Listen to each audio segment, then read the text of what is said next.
when you need the info. This is where you gotta go. Retro Myrtle Beach Guy. He's the Retro Myrtle Beach Guy. In the know of where to go. He's gonna tell you. Go. And we are back. Retro Myrtle Beach Guy, and it's book time.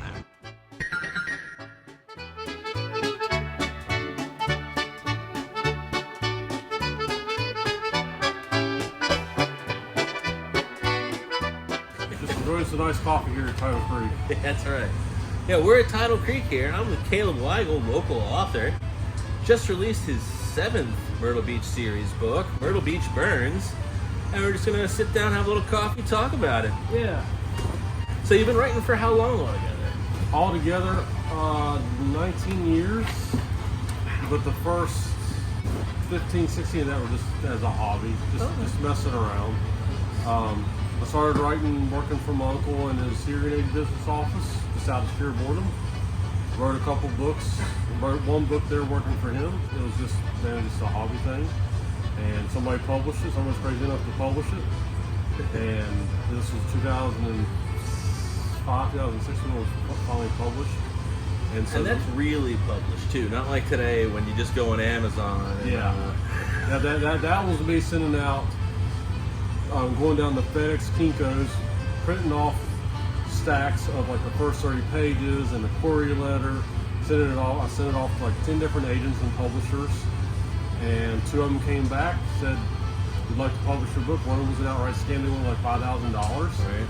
Another one said they liked the book, they wanted to publish it, and so when I read that line on the little letter, like the actual physical letter, not an email, Right. that they're going to publish my book, I was thinking about John Grisham and Stephen King, and all these getting all these big advances. So their next line was the terms of our agreement is we'll send you a $1 advance from your royalties, but you don't have to pay anything to have it done. And they literally sent me a $1 bill in the mail that is still hanging in my office. Nice. Yeah. Very cool. What was your first book about? It was about, so I grew up in the middle of West Virginia, a little farming, coal mining community. There was 500 people who lived there. I wrote about our friends, some of my friends getting into trouble. And I started out writing these short stories, and the short stories became a novel. There was romance and some action involved. And, So, where in West Virginia? What's the town?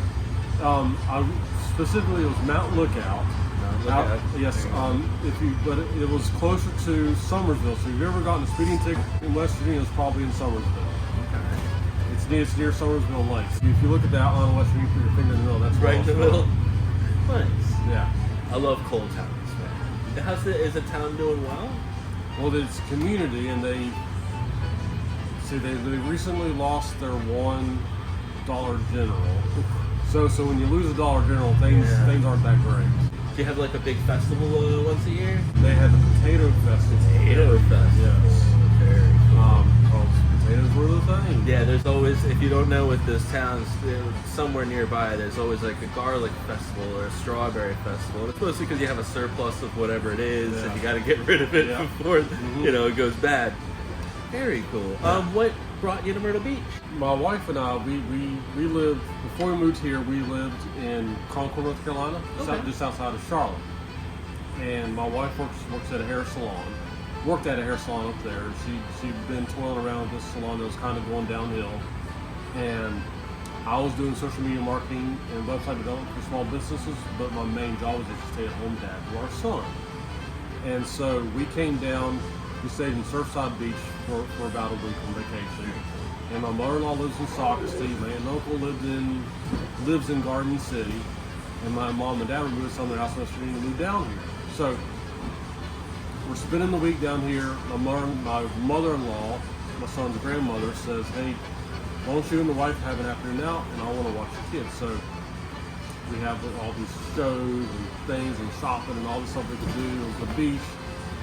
I said, "Hey, baby, what do you want to do?" She said, "I want to get his and hers manicures and pedicures at a salon called Dolce & Lusso." Right here. It's just like we're looking at it from right here. That's where my wife goes to get her hair done. Yeah, so she knows Tasha. She's a little redhead, works back in the corner. That's my wife. Oh. So we went and got his and hers manicures and pedicures. She got to talking to the technician there, and about a week later, she got a job offer to move to, and she accepted the job offer. We sold our house in 11 days and moved down here. And you're obviously enjoying it. Oh yeah, we're both of us are flourishing.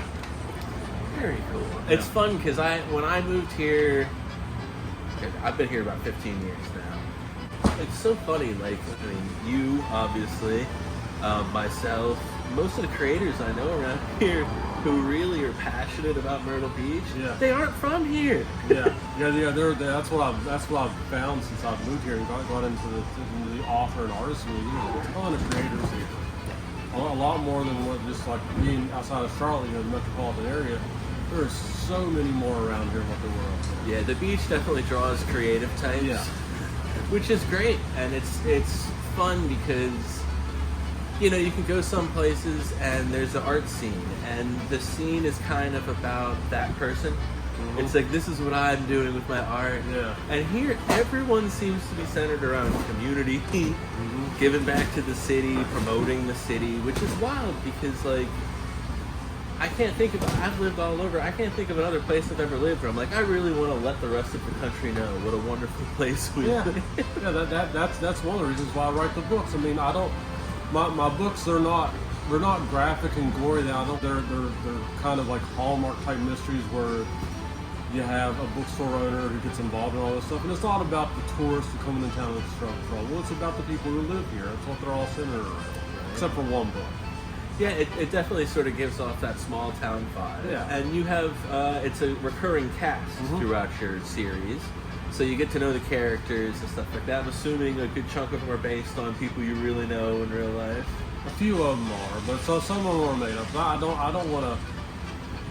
I don't want to make certain people look bad or creepy or whatever. But like the main character's parents are caricatures of my parents. I could see that. Like the mom is a huge mystery lover, and that's how I got into reading and writing mysteries. It's called my mom. My dad's a huge sports fan. He loves football and basketball. The dad in the book just loves baseball, Braves. So they're loosely based on my parents. Very cool. And then as the series has progressed, I mean, for the first 3 or 4 books, everybody was just completely made up. But as I've gotten to know readers in the city, and just in the area, I've started basing characters on real people. That's super cool. And it helps me because I don't have to like sit there and sketch out a character bio. Like, I know the person. I'm going to write this person in. Or I can sit on their Facebook page and just look at them, look at their about info because nobody knows to keep that stuff private. Right. Like, oh, you're a retired school teacher from Boston, Mass. Okay. Yeah, right. Sure, I'll write that in. Well, and you also use settings. Tidal Creek, where we are right now, having coffee. It was Death at Tidal Creek. Yeah. That was your last book, right? That was last. Oh gosh, it's been a ride.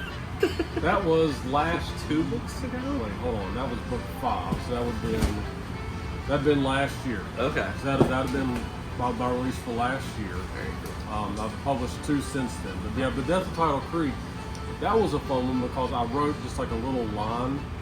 Like I mentioned the brewery, just like in one line in the second book. Just like the guy came here and for a blacksmithing event, made a bottle opener, and I just wrote that in. And so the owners caught wind of it, invited me to come in for a coffee with the author event.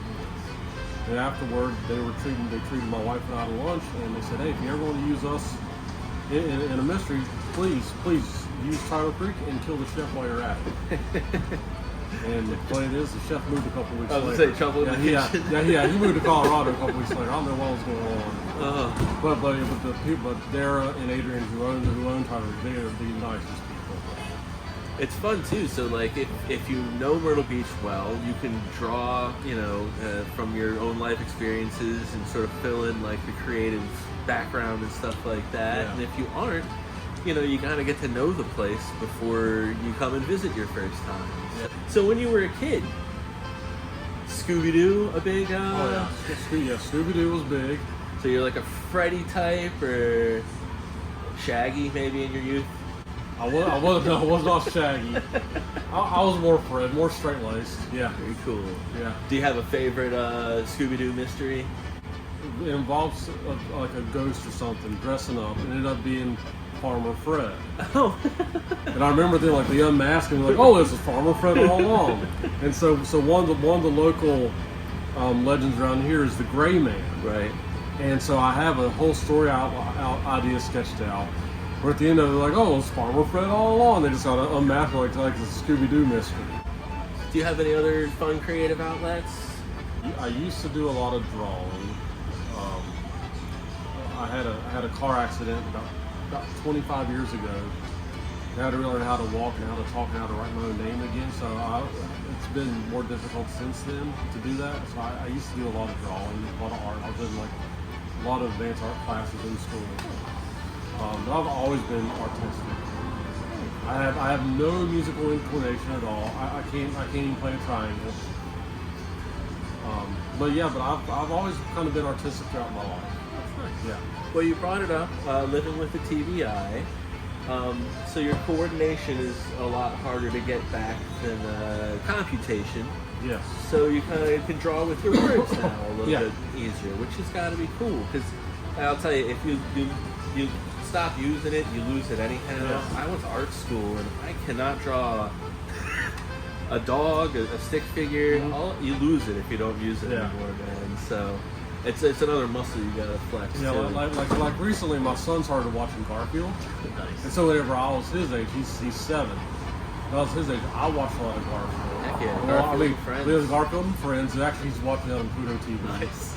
And I read all the comic strips, I had the books and everything, so I drew about Garfield and Odie a lot. So like I was showing my son, like, hey, look at this. I was showing him how to draw Garfield. Very cool. Actually, that's not too bad for and just muscle memory. The Garfield books were a little bit more dry humor. Yeah. It was kind of a more adult themed, which was fun. It was Yeah. like the 80s and 90s. Yeah. Was really good. But yeah, Garfield and Friends, the cartoon, amazing. Mm-hmm.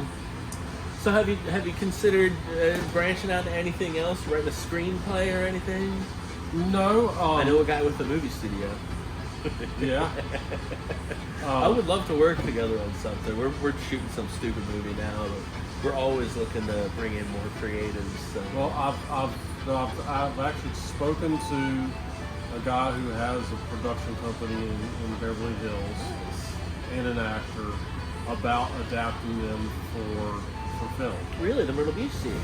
Very cool. There's a screenwriter in place if the funding never kicks in. The holidays are coming. Do you have any fun plans for that? No, I grew up as a Jehovah's Witness, so we don't celebrate holidays. But we will have turkey. My son has been asking about turkey for 2 months. You can have turkey anytime. Yeah. But he knows around that because it's a good time to get turkey because they're all That is cheap. true. They're on sale. We bought our turkey. We bought our turkey actually yesterday. But like I'll smoke a turkey and my wife will roast the turkey or whatever. And but our 7-year-old, like last month he was asking, are we going to have turkey? We're going to have turkey. We're going to have turkey. He's excited for the turkey.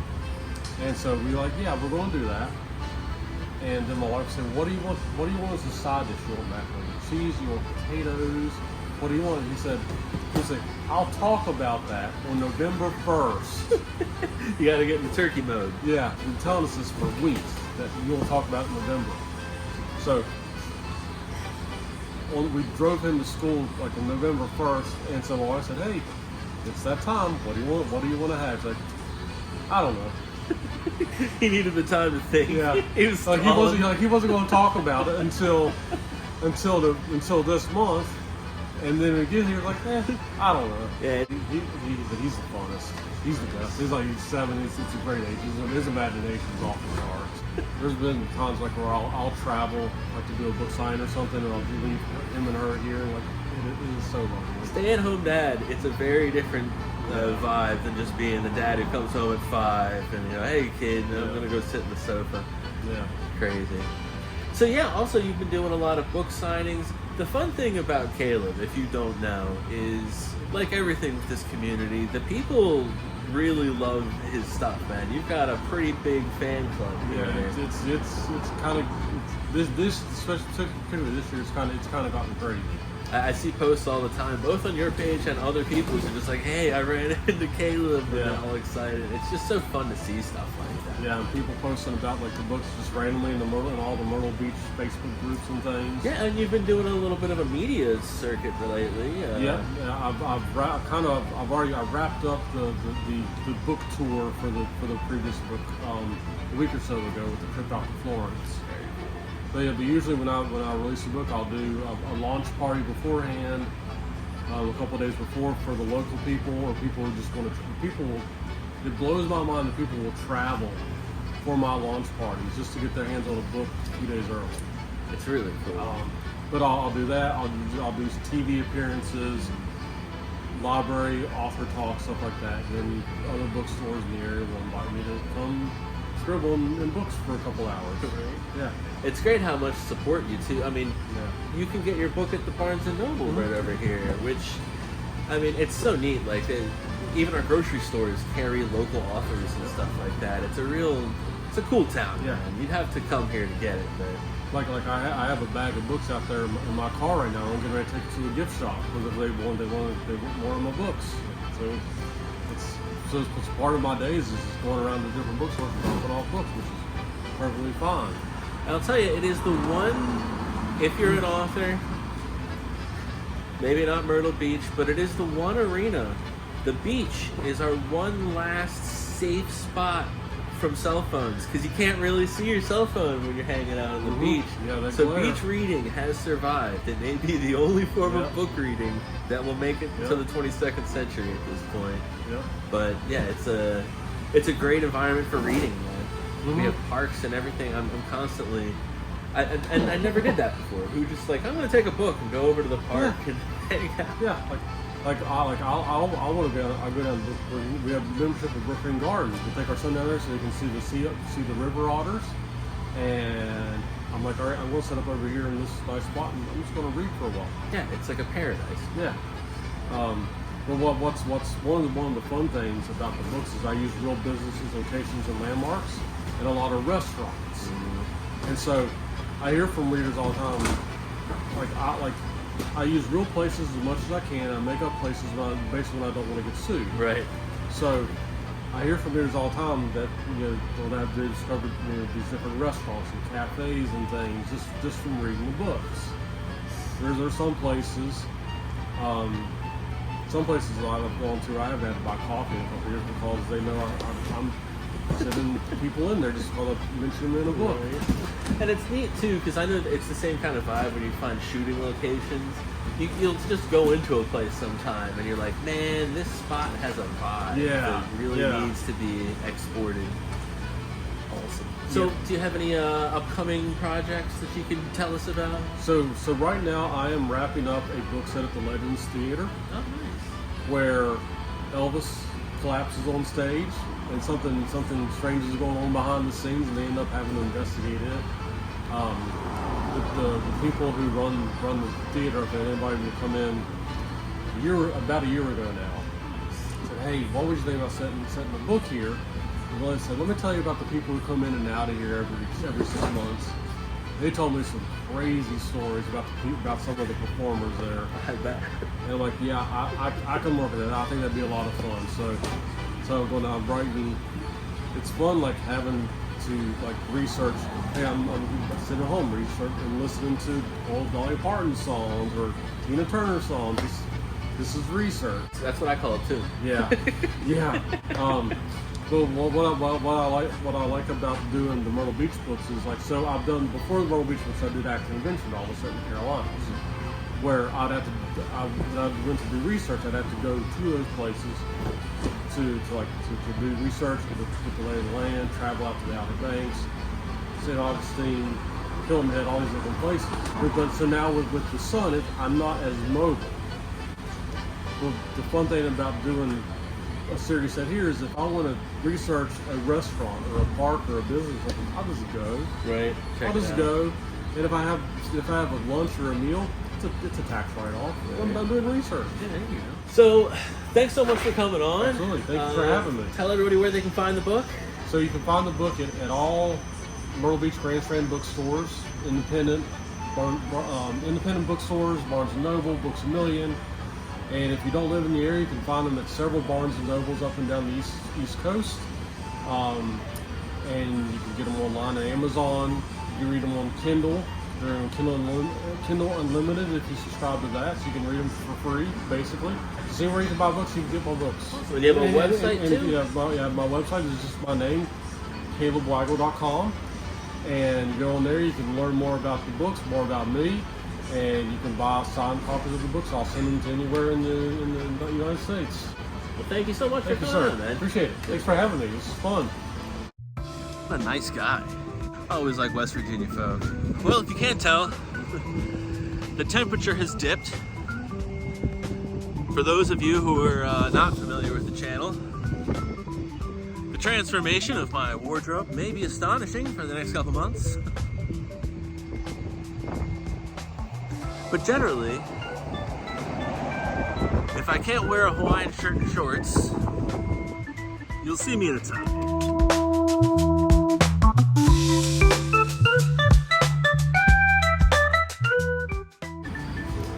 So, oh no, just pretend like that didn't happen. You can edit that out, right? So bad, yeah. Yeah. So all of a sudden there's like a puddle of. Well, they won't see it. Yeah, they won't see it.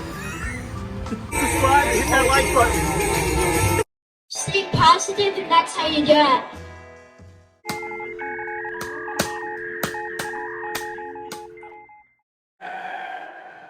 Retro Myrtle Beach Guy. First name Retro.